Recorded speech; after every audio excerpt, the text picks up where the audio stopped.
Hello, YouTubers, and welcome to Level-Headed News. This is your host, Brenda. I have 6 articles in this episode for you, and they're all listed in the description of this video in case you want to pull up the URLs to check anything out. The first one I have is off of Liberty Writers, and it says, Blast off!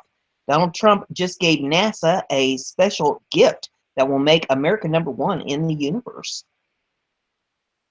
Trump really is doing everything he can to make this country #1 again. Today, he signed an executive order for NASA that will undo one of Obama's sickest rulings. Donald Trump is going to relaunch the space program and take America to Mars. To top it off, he had Ted Cruz, Marco Rubio, and even Democrat Senator Bill Nelson came out to support our president's mission to Mars. He is bringing together people from both parties. Probably the most amazing moment was when Representative John Culberson, Republican of Houston, told the president, just as Americans remember that President Eisenhower was the father of the interstate highway system, future generations will remember that President Donald Trump was the father of interplanetary highway system. Obama forced us to pay Russians to send people to space. Now Trump has saved NASA and made it even better by having them work with private companies. I bet you are swelling up with American pride right now. Well, so's Donald Trump. He tweeted this tweet moments after the meeting ended, and it says, honored to sign S40 or 442 today. With this legislation, we support NASA's scientists, engineers, and astronauts in their pursuit of discovery. So who is anti-science now, liberals? Trump will help us fix our country and explore the heavens. There is nothing this man cannot do. The next article I have is off of BizPack Review. It says, Tillerson orders social media screening for any visa applicant ever present in ISIS territory. Secretary of State Rex Tillerson ordered U.S. embassies around the world to screen social media of any visa applicant to the U.S. who has ever spent time in territory controlled by the Islamic State, Rickers reports. Social media is rarely screened by U.S. consular officials when considering visas and could lengthen processing time in Middle Eastern embassies. Tillerson's social media guidance was accompanied by another to order to form working groups to develop a list of criteria identifying sets of post-applicant populations warranting increased scrutiny. The new screening procedures fit with President Donald Trump's campaign rhetoric promising extreme vetting of new visa applicants and his ill-fated executive orders attempting to temporarily suspend travel from terror-rife countries. Some of Tillerson's stricter guidance was revised after Trump's travel executive order was struck down in mid-March. The guidance would have specifically targeted citizens from Iran, Libya, Somalia, Sudan, Syria, and Yemen to disclose all their social media handles and list travel for the last 15 years. Social media screening became a major issue in 2016 campaign after reports emerged that San Bernardino shooter Tashfin Malik made a public extremist statement before she arrived in U.S. Malik made an anti-American comment on Facebook on the 10th anniversary of 9/11 in 2001 attacks before her visa application process began. Malik passed 3 separate background checks before her spousal visa was approved, all of which did not find her past support of violent jihad. The background checks instead ran her name through criminal database, fingerprinting, and additional security checks once inside the U.S. The next article is off of Fox News, and it says GOP leaders delayed Obamacare replacement vote amid opposition. And there is some video in this if you want to pull it up and see that. Republican leaders canceled a vote in the House on the plan to replace Obamacare Thursday after leadership's attempts to lobby enough votes apparently failed. A major setback for the House Speaker Paul Ryan and President Trump. Trump and Republican leaders had spent much of the day scrambling to get both moderates and conservatives on board with the increased unpopular legislation. We have not gotten enough of our members to get to yes at this point under what we have now, House Freedom Caucus Chairman Mark Meadows, Republican of North Carolina, told reporters.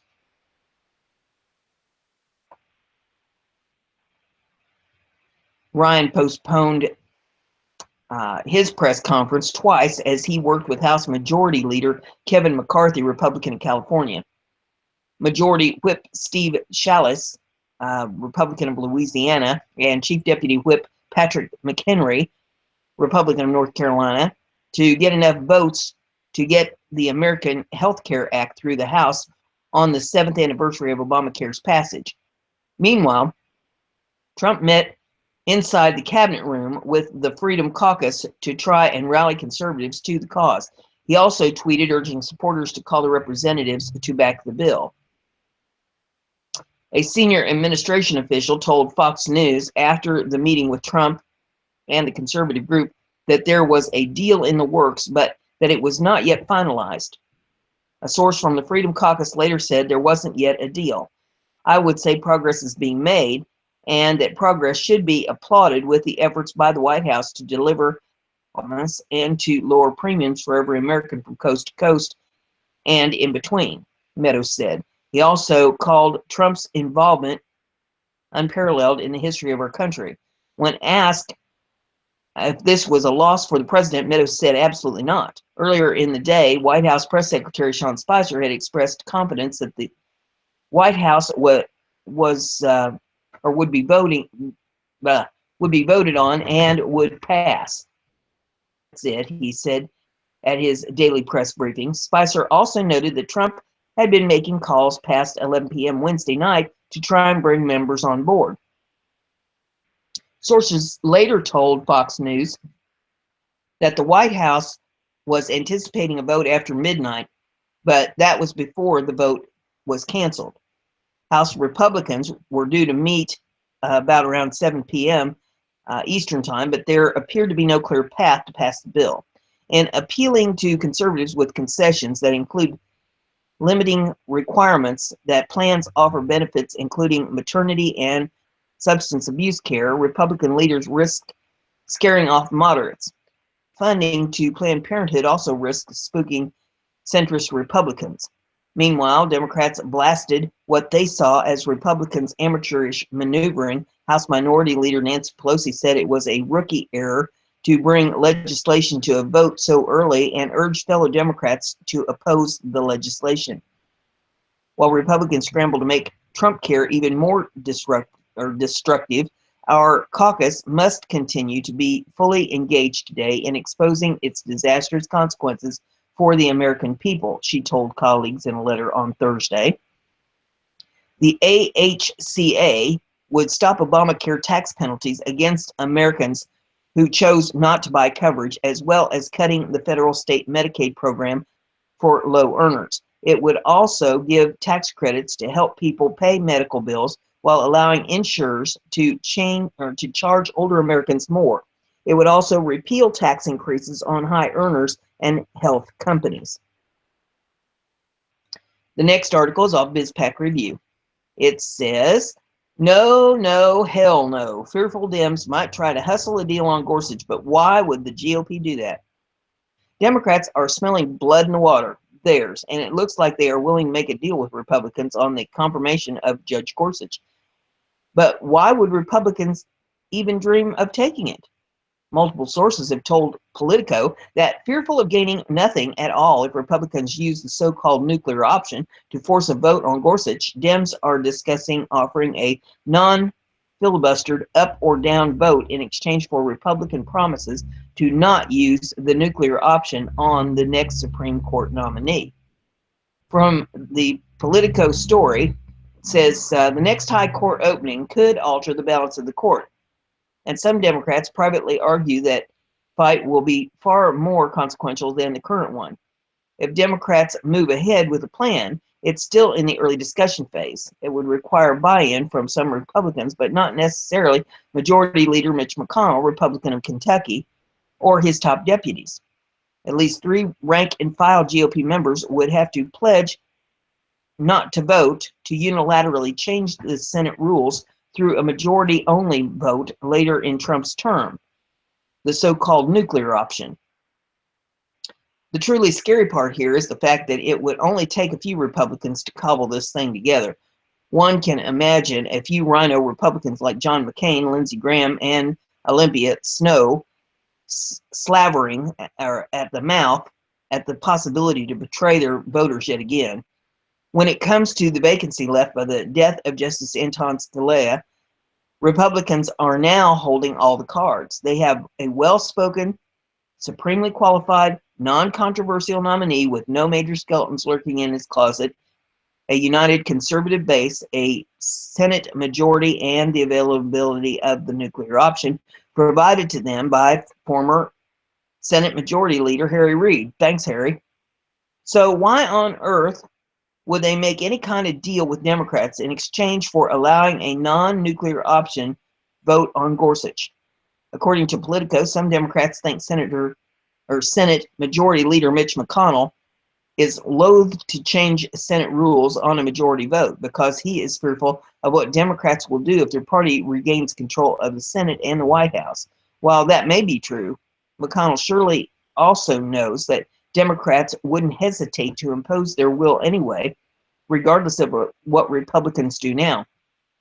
After all, isn't that what Harry Reid did? Leonardo Leo, an advisor to President Trump on his SCOTUS pick, calls Democrats who think Republicans would take a deal like that delusional. Democrats must be delusional to think that Leader McConnell or any of his Republican colleagues would reward Democrats for their awful treatment of Neil Gorsuch, said Leo. One way or the other, his confirmation is all but absurd.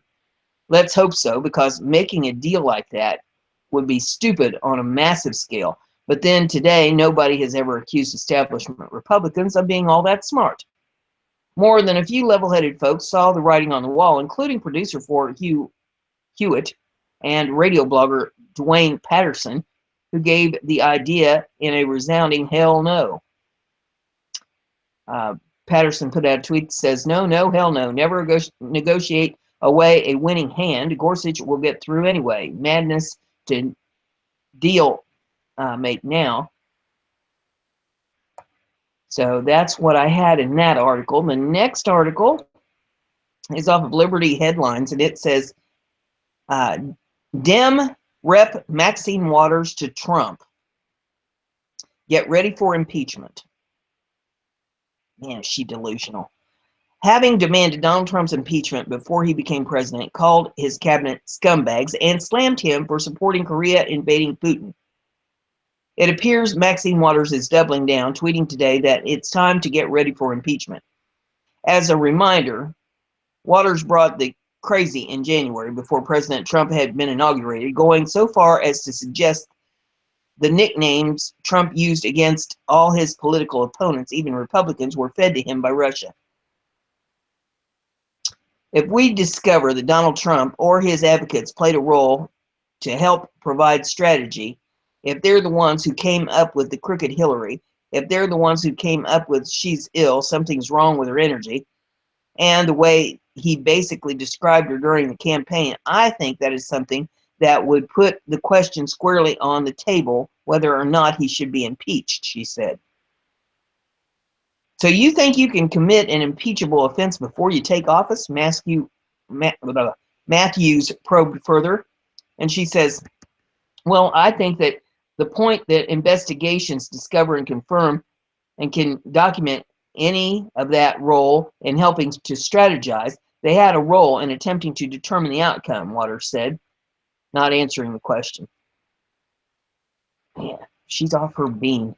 Then the final one in this is off of BizPack Review. It says undercover video catches teachers union rep bragging once he clotheslined and hit a kid, maybe twice. And Democrats believe this public school system is fine. A teacher's representative was captured on an undercover video bragging that he had struck students more than once during his teaching career.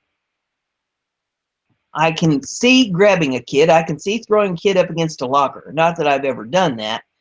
Former San Francisco Bay Area math and science technology teacher Antonio Menchini said before correcting himself. Okay, once, maybe twice, he says. The video was captured by Project Veritas, a conservative political activist group spearheaded by James O'Keefe. Mancini took a leave of absence from his James Lick Middle School teaching post in order to serve as staff organizer and treasurer of United Educators in San Francisco, the union that represents all of San Francisco's educators. And the video is in this if you want to pull it up to see that for yourself. After his comments were disclosed, he now finds himself the target of an investigation. I can only speak to the comments on the video. Teachers Union member Matthew Hardy told local station KPIX when asked how someone like Mancini can rise to the union's upper echelon. When we do our investigation, if we determine it's accurate, we will take action as necessary, he said. Mancini eventually got more descriptive in his methods. Says, I clotheslined a kid in a class one time, and of course I was pretending I was pointing at the kids, and the kids saw the kid went down. He also told the undercover journalist who identified himself to Mancini as a fellow teacher that elbows are awesome weapons too. He explains the threats that he made to kids when he was in the classroom. I mean, teachers have smacked kids before, Mancini said, and sometimes they're still working. Immediately after Project Veritas published the video Tuesday, the union placed Mancini on administrative leave pending its own investigation. We're going to get to the bottom of it. We're deeply committed to student safety, and we will act as swiftly as we can once we have the full information, said Hardy. Recently, a 14-year-old female student was dragged into a Maryland high school bathroom and brutally raped by two male students aged 17 and 18. At least one of the alleged rapists was an illegal immigrant. Attorney Joseph Maloof told Univision's Pablo Gatto that President Donald Trump's immigration policy would have likely prevented the teen's entry into the United States, but the Obama administration let it pass. In a mind-blowing move, Maryland Democrats voted to enact sanctuary state status despite the horrendous rape of one of its young citizens. Trump appointed Betsy DeVos to serve as his Secretary of Education with the goal of making vouchers available so that the students can have a choice in their education. It's time to make education great again in this country, she promised at a pre-inaugural rally.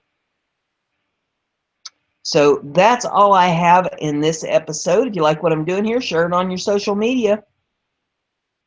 Give it a thumbs up so that everybody knows that you like this. And if you haven't subscribed, please do that too. Probably won't be a live show tonight. I'm going to have to make it an early night. I have some things to do on Saturday, but I'll try to get some shows out to you Saturday morning if I can. If not, it'll be Sunday morning. So y'all have a great weekend.